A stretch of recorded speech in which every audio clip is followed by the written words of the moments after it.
Hello and welcome to the Ice Guys. This is the show that takes you into the world of the National Hockey League. Every game, every day, from a betting perspective. With pro sports handicappers Ian Cameron, Alex B. Smith, and various guests from the world of hockey and sports betting. And now, here's your host, Ian Cameron.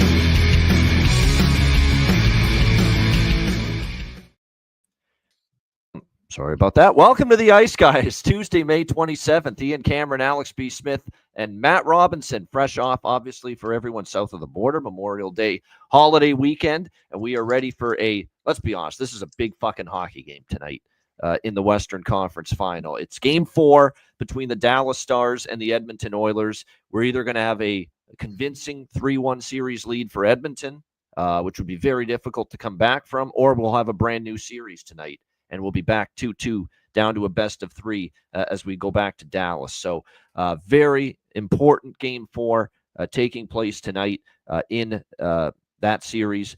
We do want to note, because we will break down Carolina avoiding the sweep against Florida with a big Game 4 win last night in Florida to extend that series. And as a result, it's like I said, Carolina had to win last night simply because Lord Gambler would not allow us to have just one bet cast this week. He wanted us to have 2, and we are indeed going to have 2 bet casts this week. So it is now official. Back-to-back nights, just like last week, 2 bet casts for our Patreon members. Both of these bet casts are Patreon exclusive. Very, very important to note that. So that means that if you want to join us for these 2 bet casts, you will have to be a Patreon member. So there you see it. Obviously, we're on tonight for Game 4 in the Western Conference Final, Dallas-Edmonton, beginning at 8 p.m. Eastern Time. If Matt joins us, it'll be intermissions only. He's just going to enjoy the game personally, I'm sure, on his own. I don't blame him.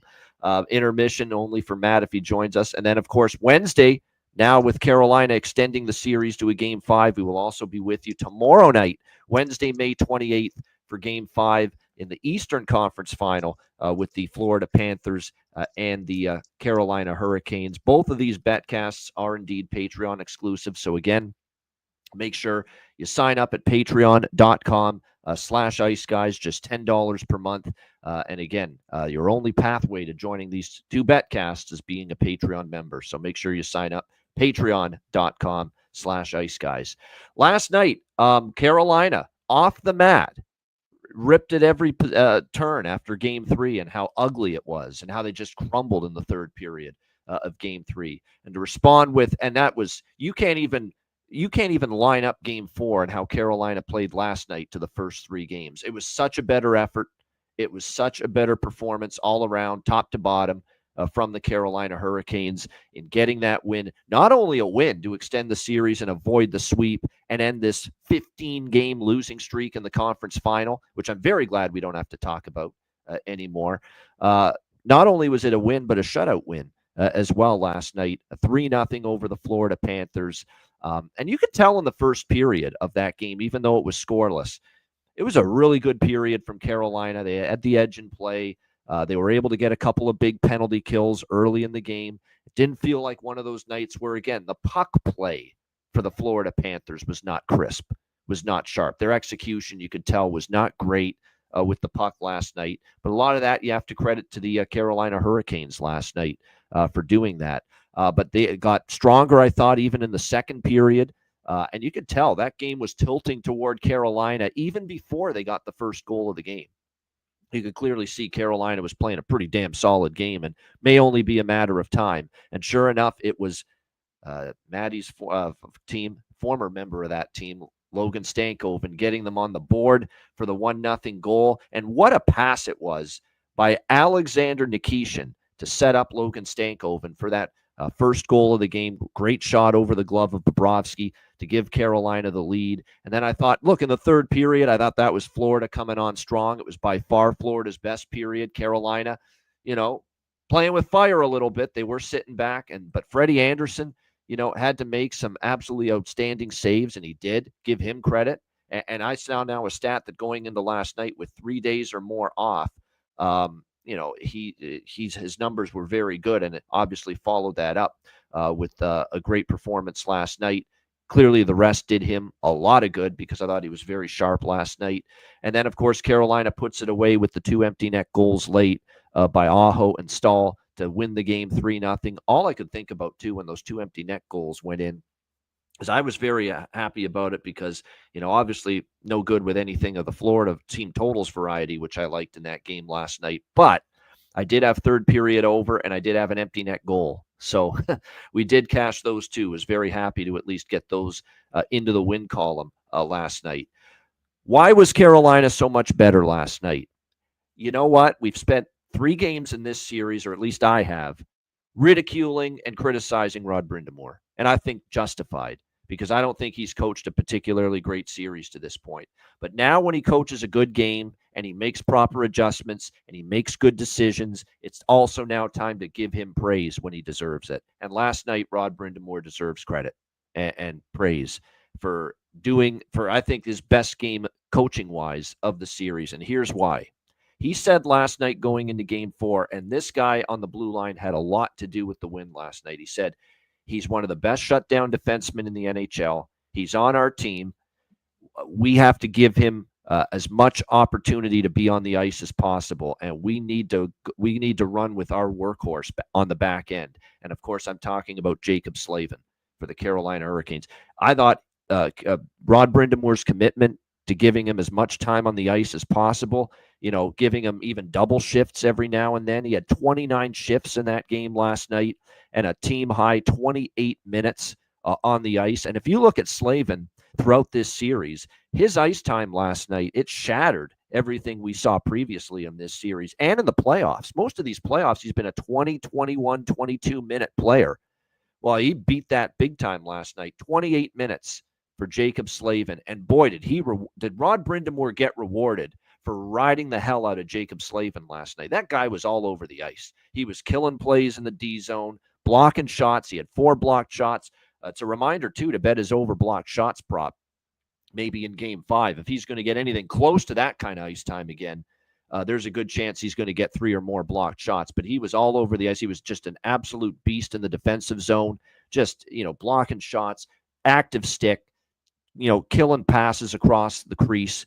He was doing that all night for Carolina last night. And everyone talks about how Florida was not sharp offensively with their execution. Well, Jacob Slavin had played a big part in that last night. So Rod Brind'Amour deserves a lot of credit for that move.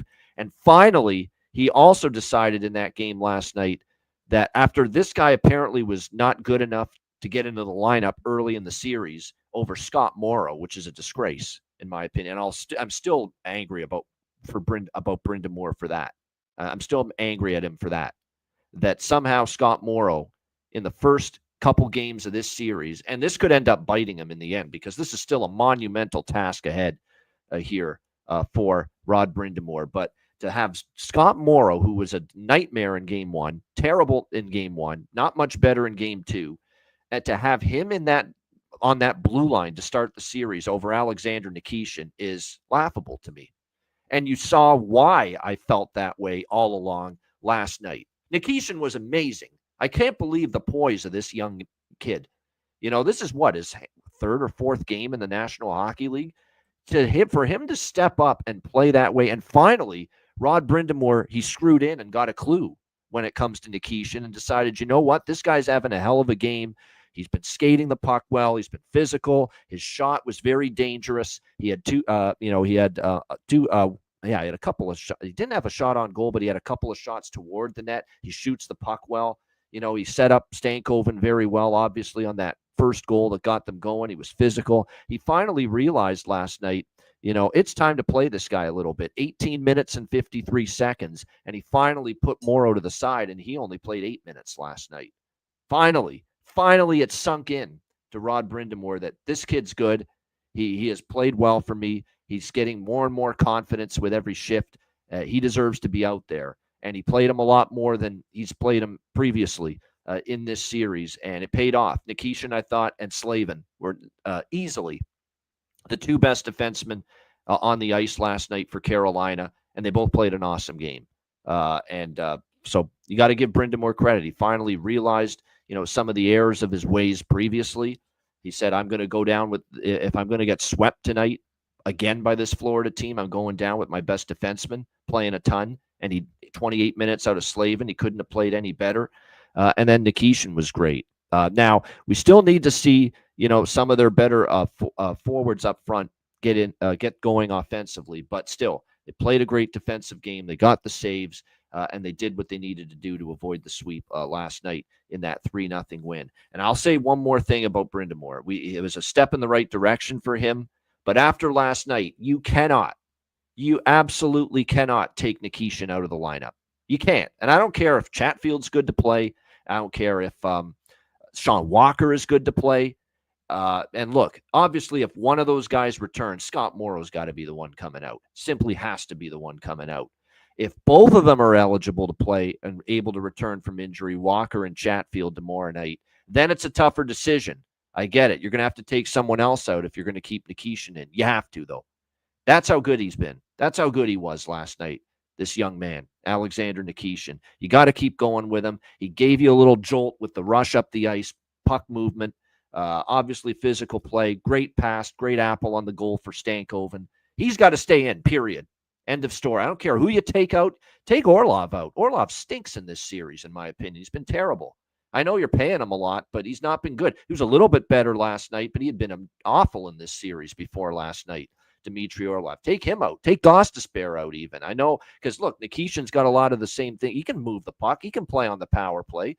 And we know Gostisbehere can be a disaster at times defensively.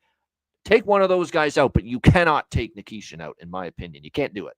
That's how good he was last night for the Carolina Hurricanes. Morrow's got to come out 100% if one of Chatfield and Walker are good to go. But if both of them are good to go, someone else other than Nikishin's got to come out. I don't care if it's Orlov. I don't care if it's Gostisbehere. You've got to keep Nikishin in the lineup at all costs. He's proven he's worth it, especially with his game last night. Terrific game from him, no question. And Carolina, at least avoiding the sweep.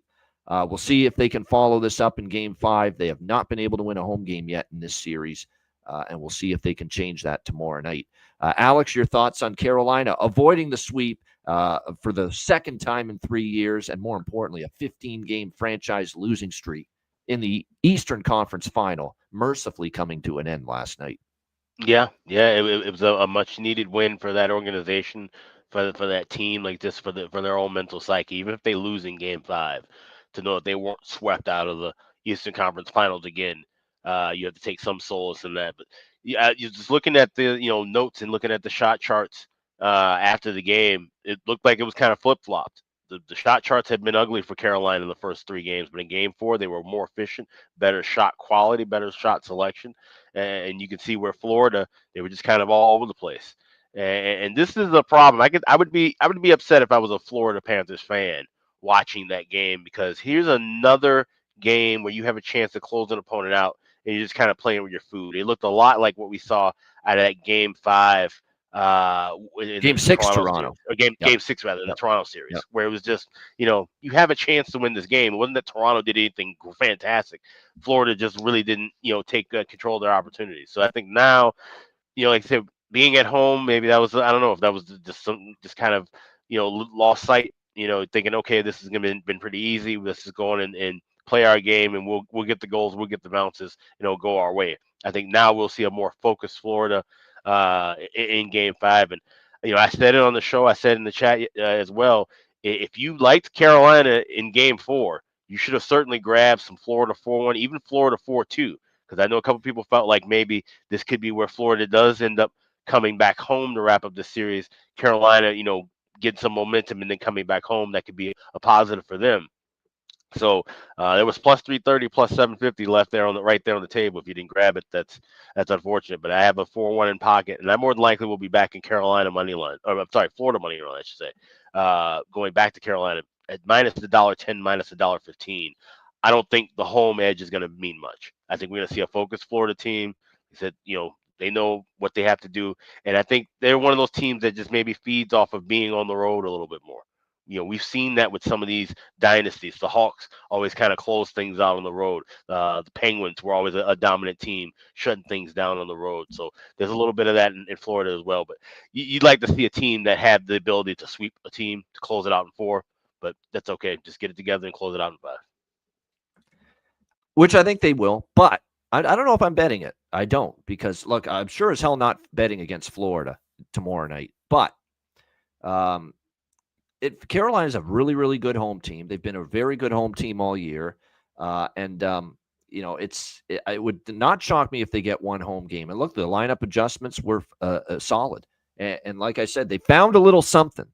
Now, can they replicate? That's the key for Carolina in Game 5. And another thing you have to factor in, and this would be the concern for Carolina and the good and the positive here for Florida. Remember, Florida did not have Nico Mikkola last night. They did not have AJ Greer last night, and they still did not have Sam Reinhart. Now, that's no excuse.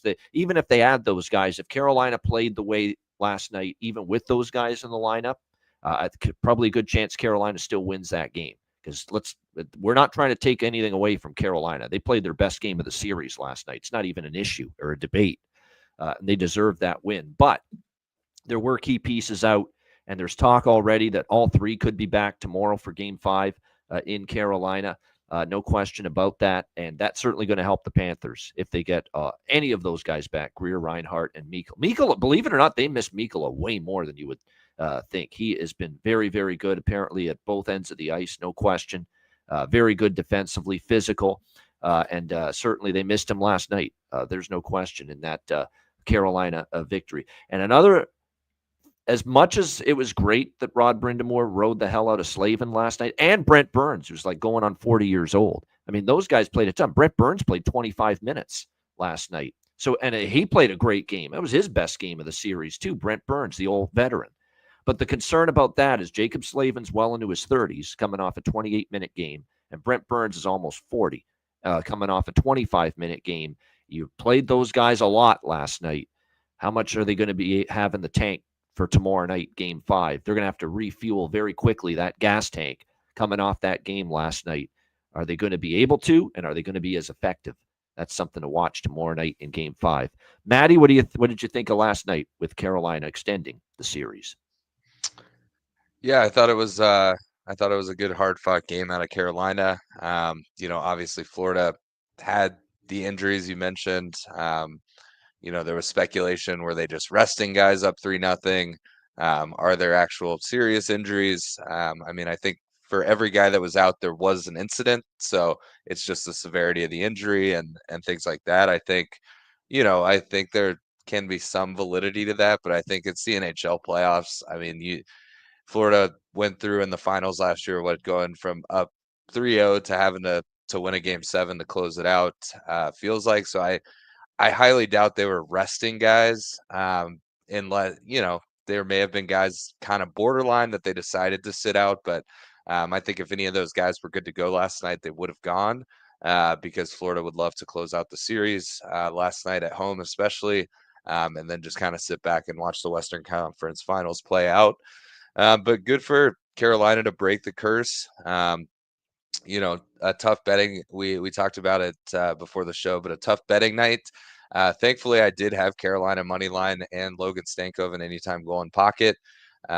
Those were the two wins out of, I think, 7 or 8 bets. So, while those were nice, it wasn't the best night from a betting perspective. I had a couple laddered first period overplays that hit in the previous game that obviously fell short, considering it was 0-0. And I was kicking myself because I actually had Stankoven anytime and first goal in Game 3, and I only bet anytime goal last night. And of course, he has the first goal when he had the second one the previous night. So good for them. I don't think it's panic mode in Florida's locker room or anything close to that. But I do agree with you. I think I wouldn't be shocked if Carolina wins tomorrow night. I still think Florida takes the series. Teams have come back down 3-0, but I really don't see it happening in this situation. But you never know. Carolina, if they find a way to win at home tomorrow, get some momentum going, crazier things have happened. So I just think Florida's too good of a team to lose more than 2 games in a row. I think Carolina could steal one at home with that crowd being wild and crazy, and the desperation factor that I feel a lot of analysts and stuff have talked about through this playoffs.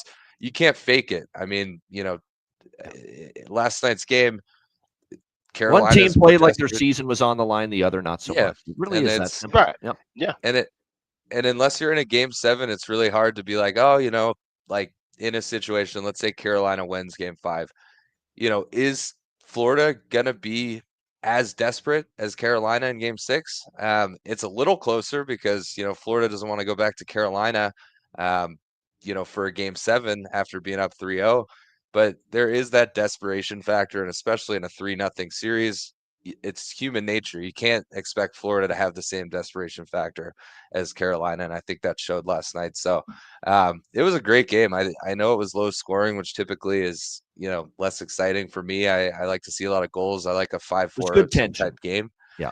But yeah, I mean, every shift was fucking guys getting killed. I mean, they're just laying the bodies on the line.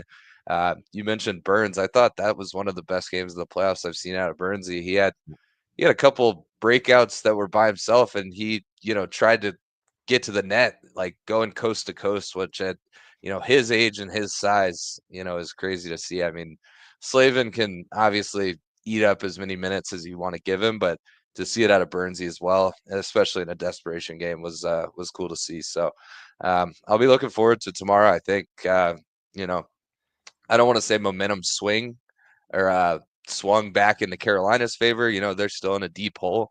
But a 3-0 game on the road does give you a little jolt to life, and they will be back in front of their home crowd. So I think it'll be an interesting game 5, and I'm looking forward to watching it. No doubt. Like I said, we'll have a betcast too as well tomorrow night for game 5 of the Eastern Conference Final, Florida and Carolina. Yeah, and just in case you missed it, Paul Maurice post game just absolutely ripping his goaltender. About how Bob was able to do what he could to keep you guys in striking range. Yeah, I didn't like the last 2 at all. This gap was horse shit.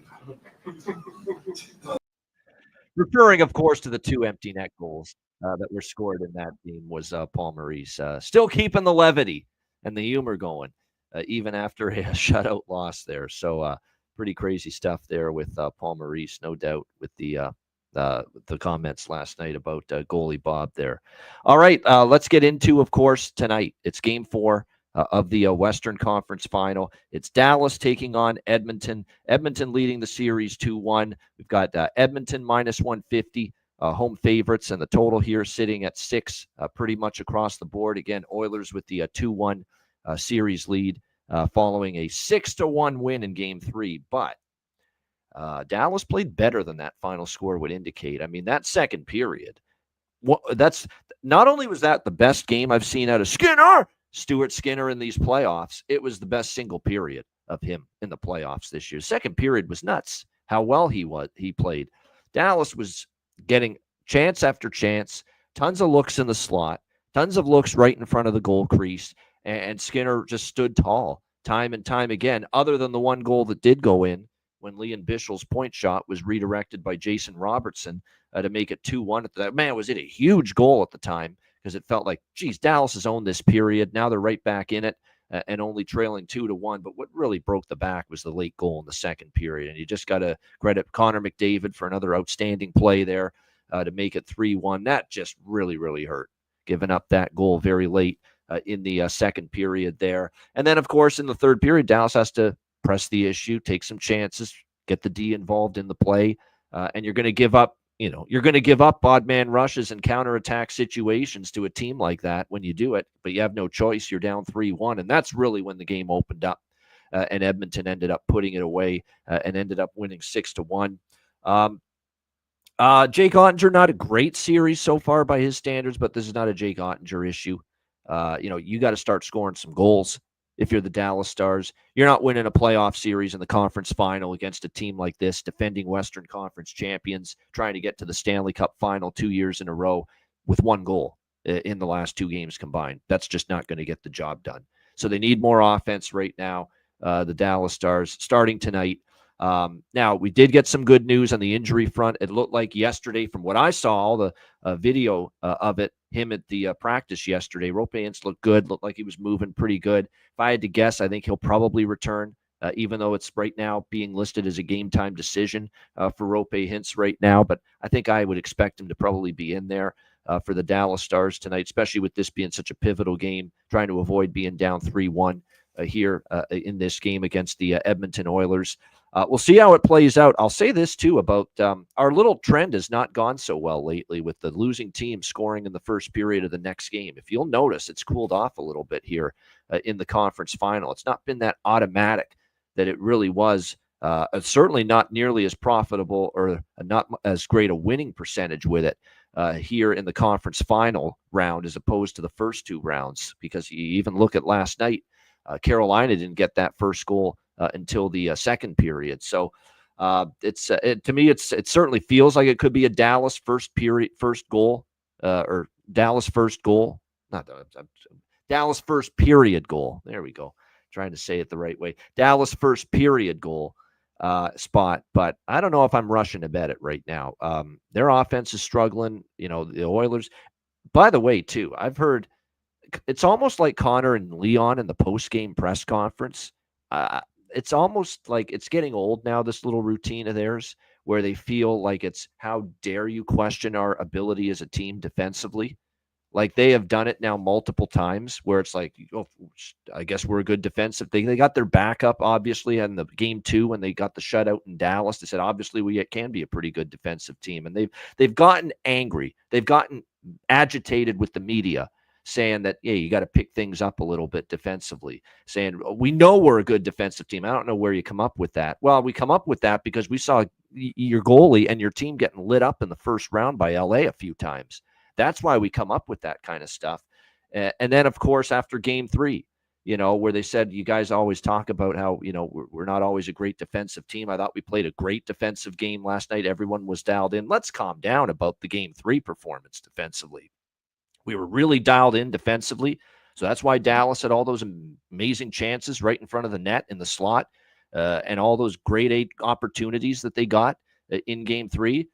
You didn't play a great defensive game, in my opinion, in game 3, even though you won 6-1. It looks like it because you only gave up 1 goal. It looks like it because, once again, Dallas was held down in that game. But I thought their team defensive game in game 2 was really good, Edmonton. I don't think it was great in game 3. They had to get their asses bailed out by Skinner, in my opinion, in game 3, because I thought Dallas generated good looks, quality chances.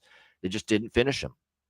So for Connor and Leon to go that route again, we know we're a good defensive team. We showed it again after game 3. Did you really show it, or did your goalie just bail you out? Because I think it was more of the latter, quite honestly, in game 3.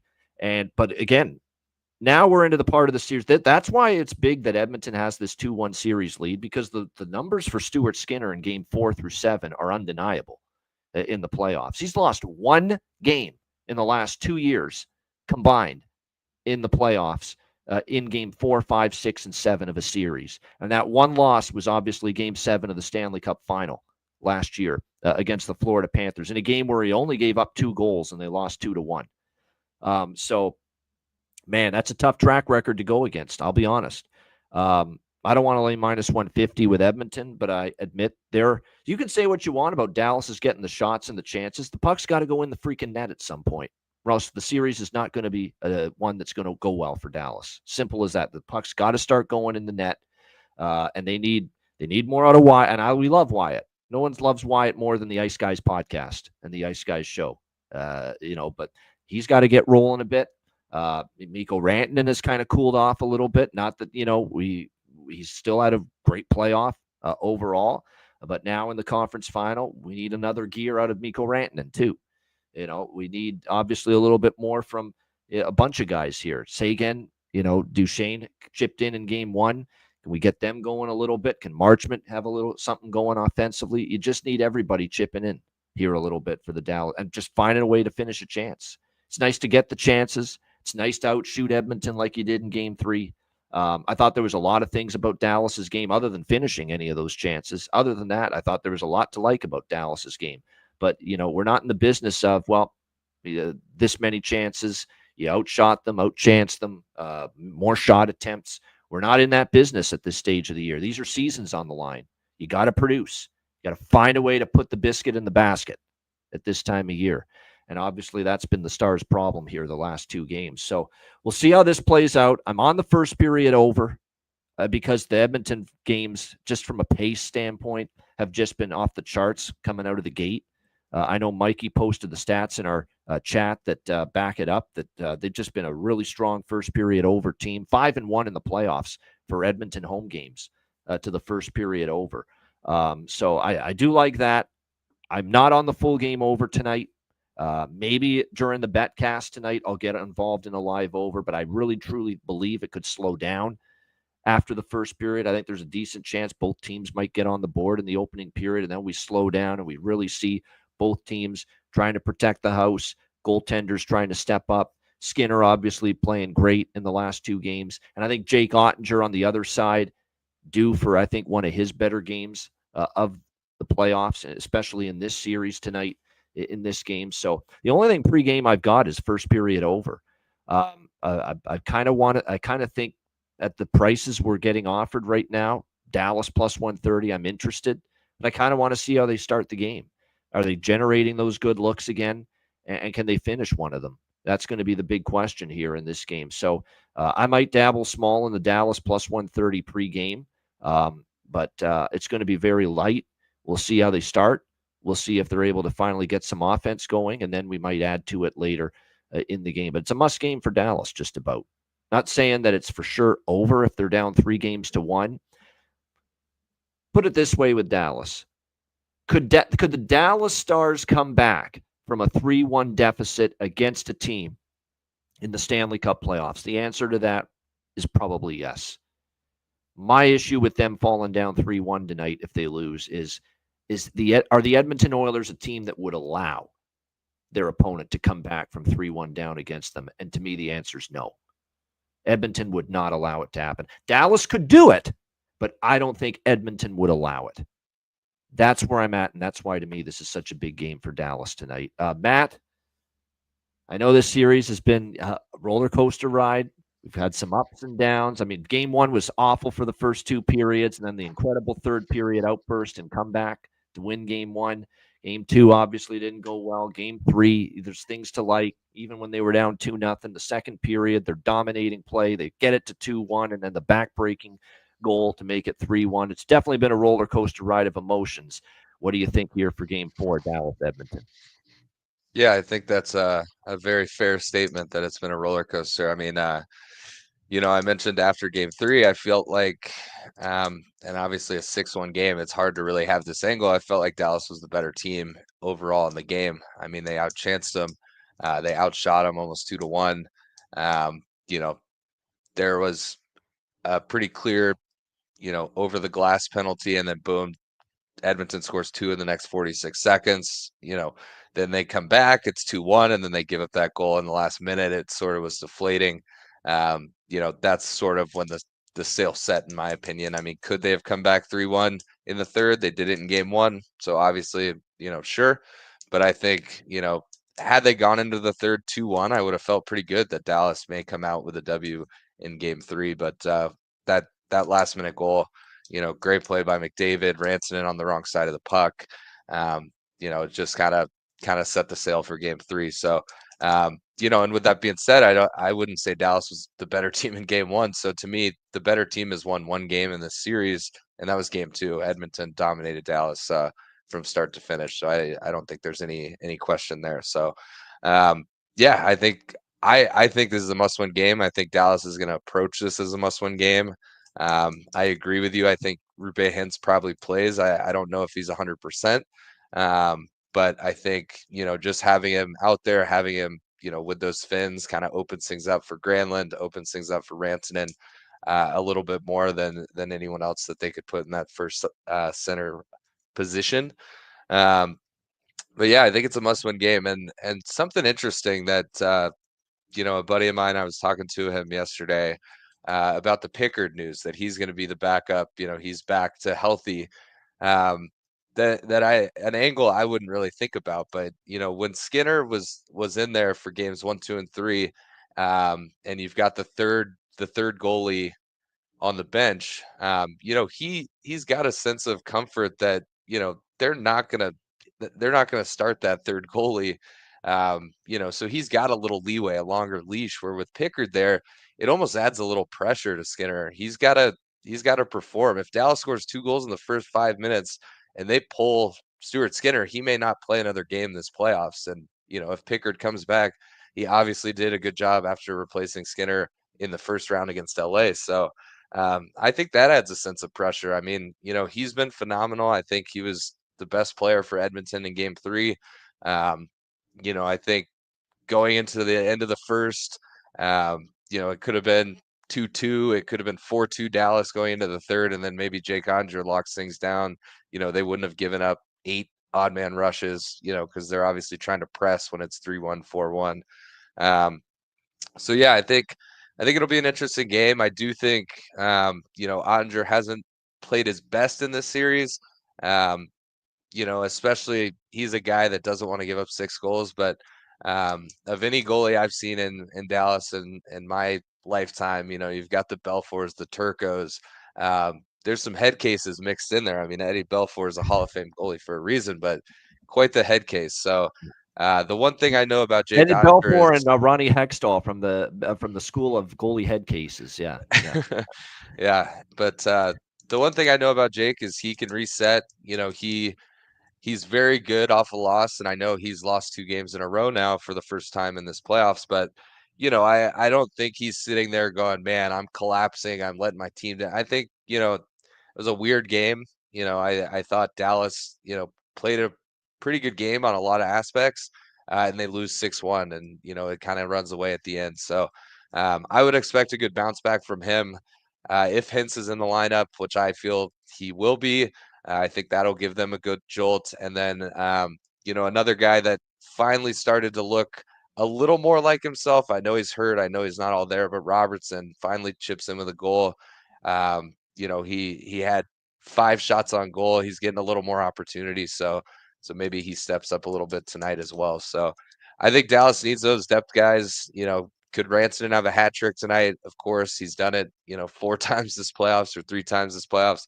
But I think the difference is going to be if you get a goal out of Wyatt Johnston or Robo or Duchesne or Sagan, maybe Jamie Benn with his limited minutes chips in on the score sheet. You get a couple of those guys to chip in, and I think Dallas heads home 2-2, and in a very optimistic spot. If they don't, I think they head home down 3-1, and I'm on your side. Is it possible they come back? Sure, but I wouldn't really count on it at that point. So. And the last point I'll make is I do think in the first 2 rounds, you're a lot heavier on, okay, the other series is going quicker. We need to win. You feel that pressure of like matching games played. I think in the conference finals, if Florida closes out tomorrow night and Dallas wins in 7, I know there's a difference there, and you always want rest and you always want your guys getting healthy, but at the end of the day, it doesn't fucking matter. You can't look at it from that angle. You just have to do what's in your control and win the games that you need to get through the series. So, we talked about after game 3, I think 3-1 Edmonton after tonight. My optimism is probably shot, and Dallas's season is probably coming to a close soon. 2-2, I feel completely different. I feel the series is flipped with a best of 3 back with Dallas having home ice. So we'll see. We haven't seen their best game. I don't even know if we've seen a true A+ game out of Dallas all playoffs, and here they are sitting down 2-1 in the Western Conference Finals. Hopefully we get sort of a wake-up spot and they play a really good game tonight and at least close it out tonight and go back to Dallas 2-2. Yeah, no doubt. Like I said, I'm going to dabble pregame in Dallas plus 130. You know what I'm kind of interested in? And this is risky because it's almost like an automatic in the playoffs so far. Edmonton scoring 4 goals or more at home. But an Edmonton team total under, believe it or not, tonight is kind of interest to me. 3.5, minus 125. And here's why. In the previous games where Ottinger's lost and given up, prior to game 3, that is, he's been very good at keeping the opponent to 3 or less. Very good. And I've just got that feeling he's bringing one hell of a game tonight. It's just this is to me, I've seen too much of him in the past to not think he's going to play really, really well tonight. And he knows he hasn't been great in the series and could be better. There's no question. But I think tonight could be one of those nights where this doesn't mean Dallas wins the game, because you got Skinner to contend with on the other side. And we know he's been great the last 2 games. And we know his 4-7 track record in a series is off the charts. But I think Ottinger will do his part here a little bit. So the team total for the under with Edmonton, 3.5, I'm interested in. We have to post this comment on the screen. It is significant. If you're wondering why we're all saying this is a very important game in the series, well, now you have your answer. You see it on the screen right now in front of you. Dallas 0-16 all time when trailing a series 3-1. They have not won a playoff series in their franchise history when trailing 3-1 in a series. But when they are tied 2-2 in a series and they have home ice advantage in that series, which they do, and the series is tied 2-2 going to game 5, they are 13-4 in that playoff series. So, yeah, no shit, Einstein. It's a big fucking game tonight here, game 4 with the Western Conference Final. Stars and Oilers, no question about that. We'll have to see about the line combinations. Is there going to be adjustments on the Dallas side? That'll be something worth checking into, because obviously they're the team that's trying to get not just a little bit, a lot of their offense going. We'll have to wait and see. But again, we'll know more about that probably with the line rush. That's why it's hard to bet Dallas props right now, because I have a feeling at pregame skate, we're going to know a lot more as far as their line rushes and if there's going to be any major tinkering or adjustments being made by Peter DeBoer. The big adjustment for Edmonton is no Connor Brown tonight. Matthias Ekholm's still out, so we will not see Ekholm's playoff debut tonight, but they've gotten by okay without him. But Connor Brown is out. He got injured in Game 3. And Victor Arvidsson will draw back into the lineup in place of Connor Brown tonight for the Edmonton Oilers. Alex, Game 4, Dallas-Edmonton. Get your mic going. There you go. There we go. You hear me now? Yep. All right, good. Yep, we got you. This is a legacy-defining game for Pete DeBoer and that core group in Dallas. The Wyatt Johnsons, the Robos, the Haskinens. This is a game that your legacy in Dallas as a star will be defined by how you do in a game like tonight. He said, based on those numbers, 0-16 if you're down 3-1, 13-4 if you're tied 2-2 with home ice advantage.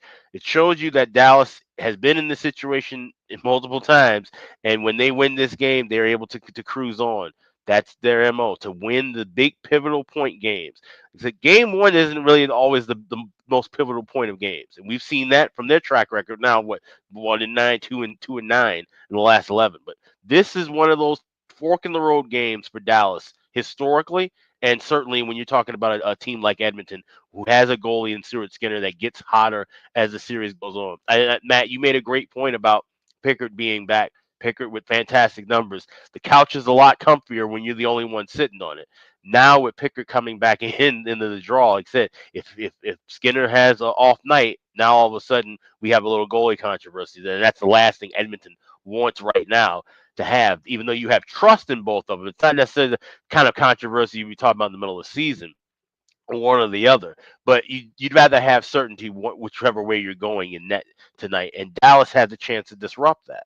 We saw how they played in the second and third period, in Game 3. And there was a lot better motion. The shot selection improved over time. Same thing with Edmonton. Their shot selection was flawless. That's how you get six goals, on only 20-something shots. You pick your spots at the right time, and you have your top gun shoot. But I think this is going to be a back and forth battle. This is not going to be an easy game for either team. I like the first period over. I did bet that pregame, even though we'll be adding some stuff on the betcast tonight. I'm going to wait for both teams to score to move up a little bit and jump into that couple minutes within the first period on the betcast tonight. There's a couple of player props that I do like. I'll be mentioning those a little bit later on. There's actually 3 plays I have for the bargain bin tonight, which that's a rarity for me. And I'm riding with Dallas. I grabbed plus 135 this morning, and I grabbed the draw plus 350 over at FanDuel. I think we get an overtime game here, and it's going to be a classic.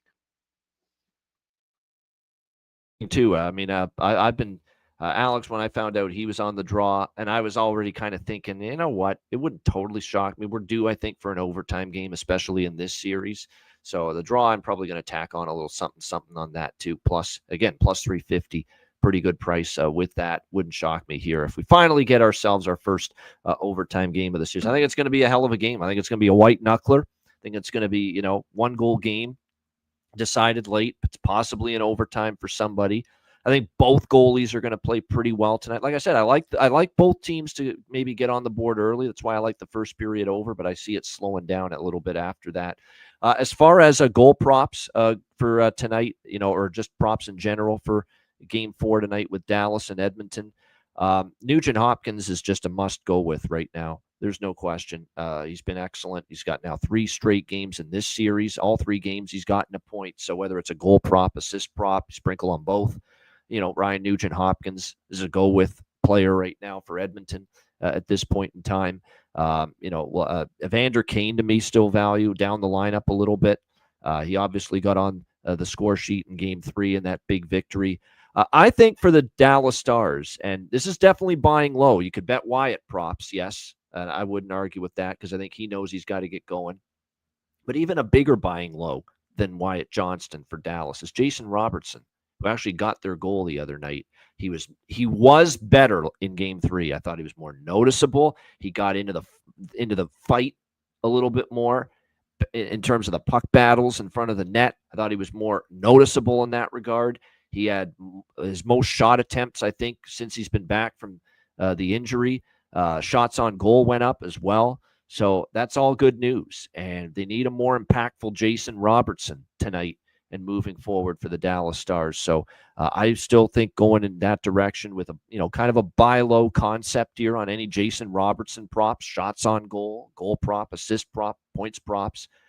Definitely to me, a nice little buy low opportunity because I thought he played one of his better and more noticeable games of this entire playoffs for Dallas in Game 3. So like I said, worth a look.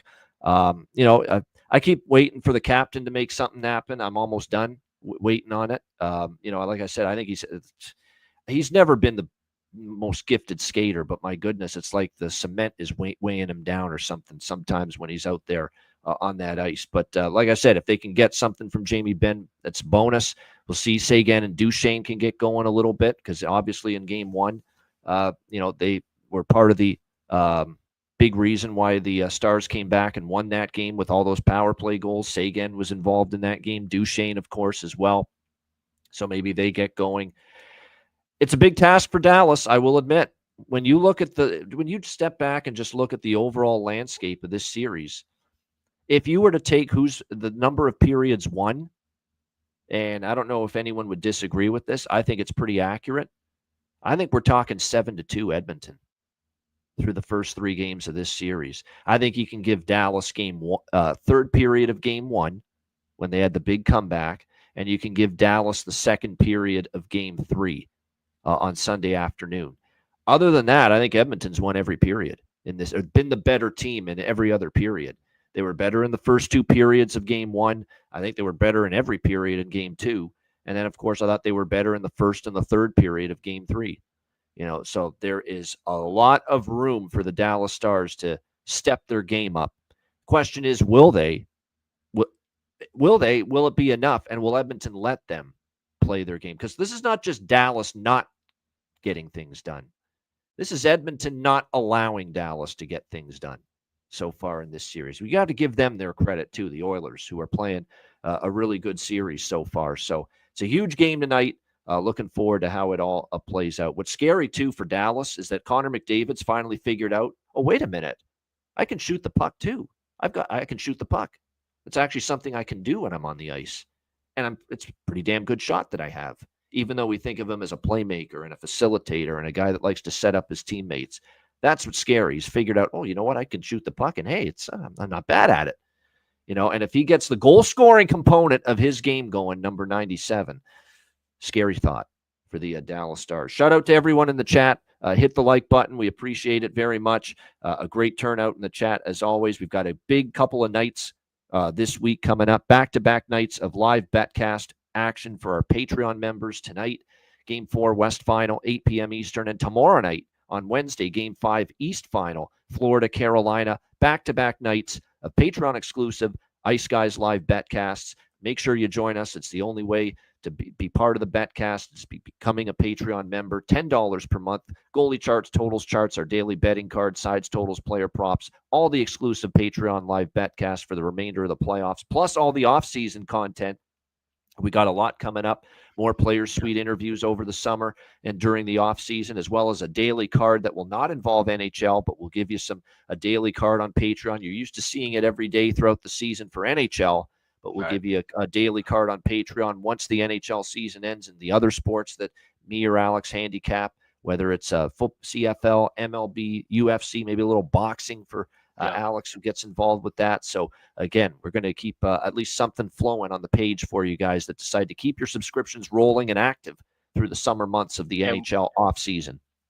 We have the chat already up to the baseball chat. So if you have baseball plays, you guys want to talk amongst yourselves and trade off baseball info, we have that room already available in the 4 rooms. So it's 4 rooms now within the chat over there at Patreon. So have at that. And of course, I know Ian will chime in, like I said, when he has time. And of course, that once the hockey season's over, he'll have his daily card. I won't be providing baseball information. My stuff will be mostly boxing and UFC during the offseason. There you go. So make sure you check that out. Patreon.com/Ice Guys. And by the way, another perk for the Patreon members is our free agency recap show. It's become our annual tradition in July. Second week, normally we record that. It'll be exclusive to Patreon members as well. The NHL free agency recap show. And we'll be doing daily team preview videos for next season again in September. We got great response with that. We reached out and got guests for every team. You know, we had a bunch of our friends of the show joining us to help preview all 32 NHL teams with the season preview. We'll get that going again for our Patreon members too. So all that and more. Make sure you subscribe. Just $10 per month. Your subscription goes a long way to supporting the show. Patreon.com/Ice Guys. Also, check out the Ice Guys store, iceguys.myspreadshop.com. We've got all great merch in the store. Everything's in stock except for some of the jackets, but all the hoodies, the T-shirts, all the summer stuff that you need now with the weather getting nice and warm, it's all available right now over at iceguys.myspreadshop.com. And as you see with Matt joining us, we got to mention the Robinson gear too. Absolutely. Right. Yeah, absolutely. Grab some Robinson wonderful gear. Dallas Stars green. Yep. Really cool. Yeah. They came out nice. So grab one of those. Sure. Yep. Check it all out at the Ice Guys store. All right, bargain bin special of the night and best bets coming up right after we hear from our great Ice Guys sponsors.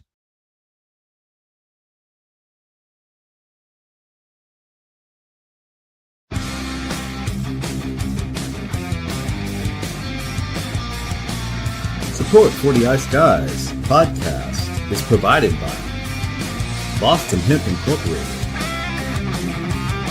Tailgaters Social,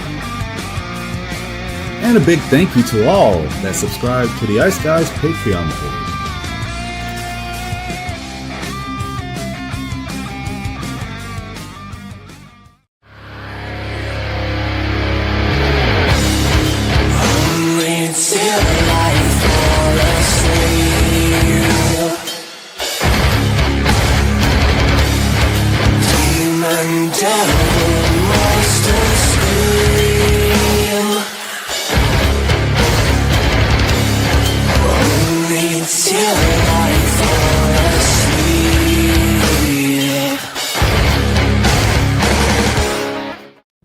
Everyone loves a perfect pair.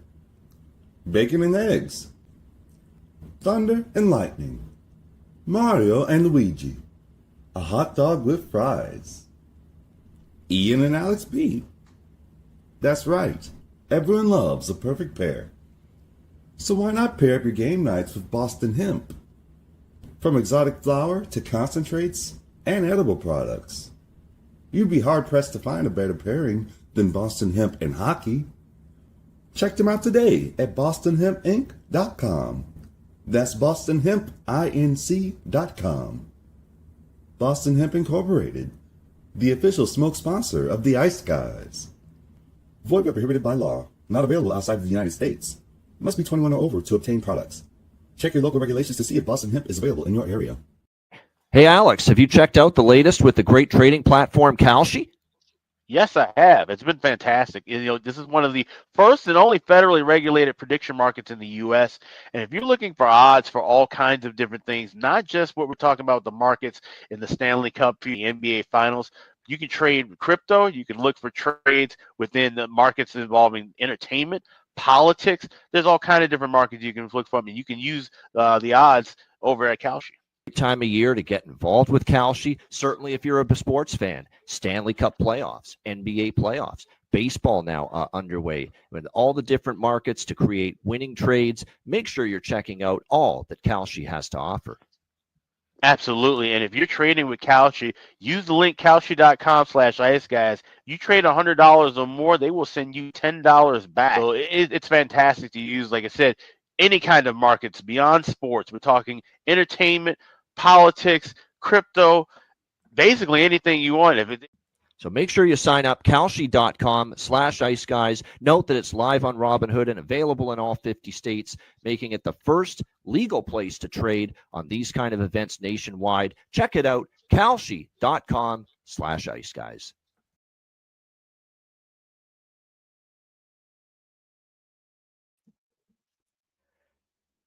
Shout out to all our great sponsors. Boston Hemp Inc., 20% off using the promo code IceGuys at bostonhempinc.com and kalshi.com/iceguys. Great trading platform and more than just sports. Check it out at kalshi.com/iceguys.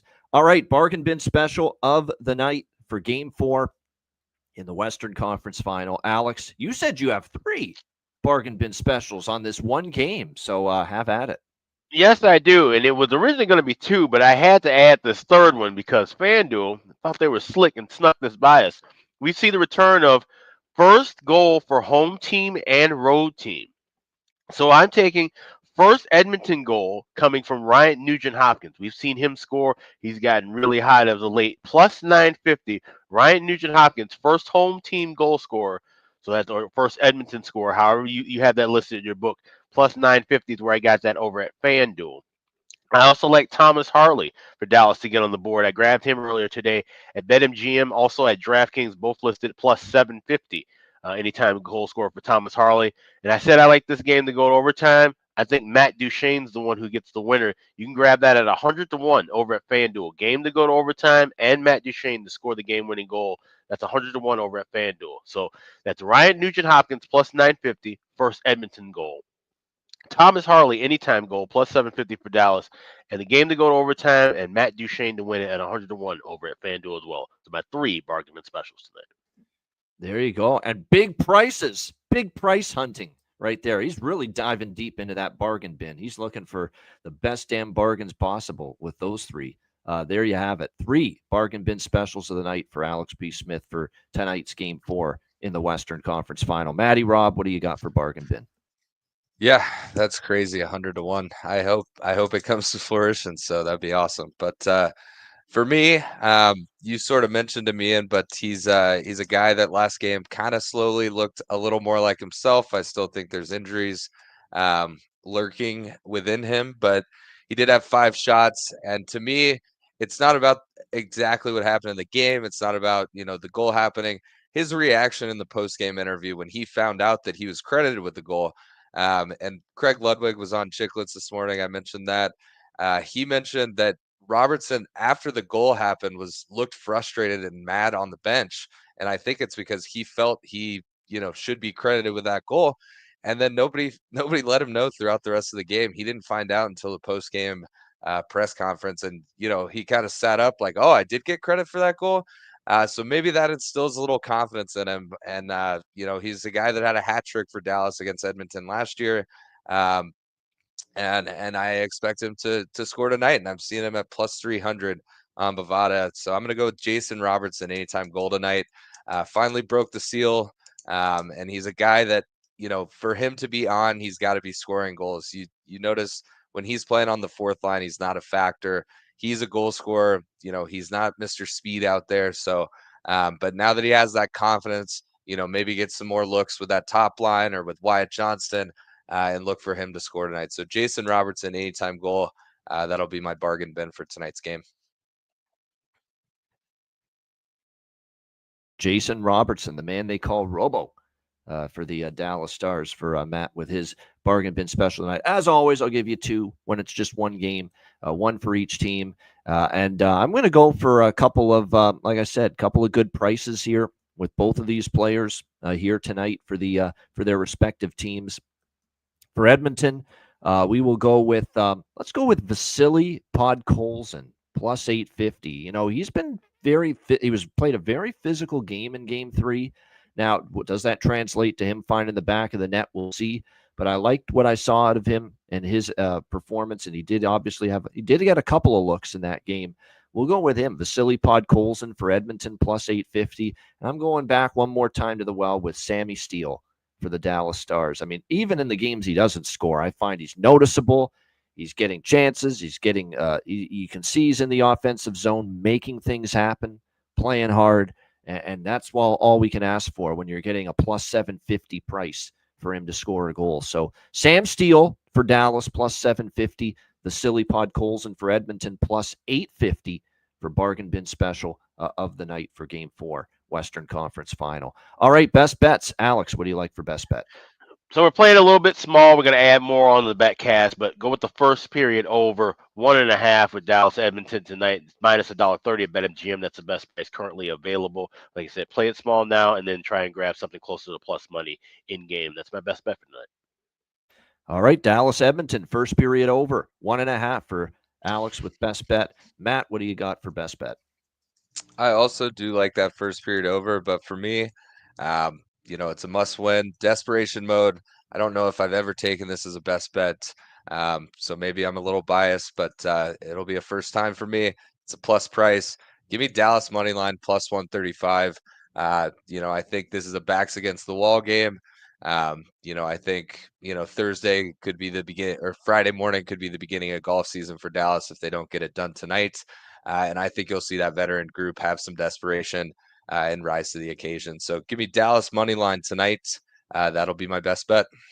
All right, Stars to tie it up at 2, plus 135 for Matt with best bet on the Dallas Stars money line for Game 4.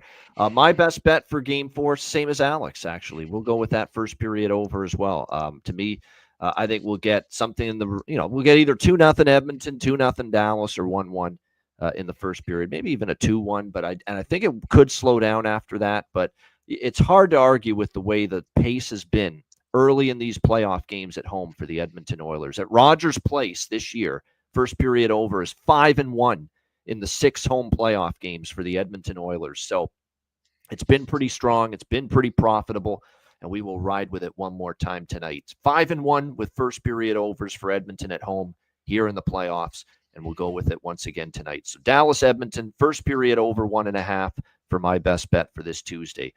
Good stuff. Shout out to everyone in the chat. Hit the like button. Betcast tonight. We hope to see all of you there, our great Patreon members. 8 p.m. Eastern, Game 4 Western Conference Final. And the only way to be part of the Betcast, sign up $10 per month, patreon.com/IceGuys. A reminder, the Ice Guys is live 7 days a week, Monday to Friday, 2 p.m. Eastern, Saturday and Sunday, noon Eastern. If you can't watch the show live, download the Ice Guys podcast in audio form on all major podcast platforms, Google Podcasts, Apple Podcasts, Spotify, Stitcher, iHeartRadio, Amazon Music, and more.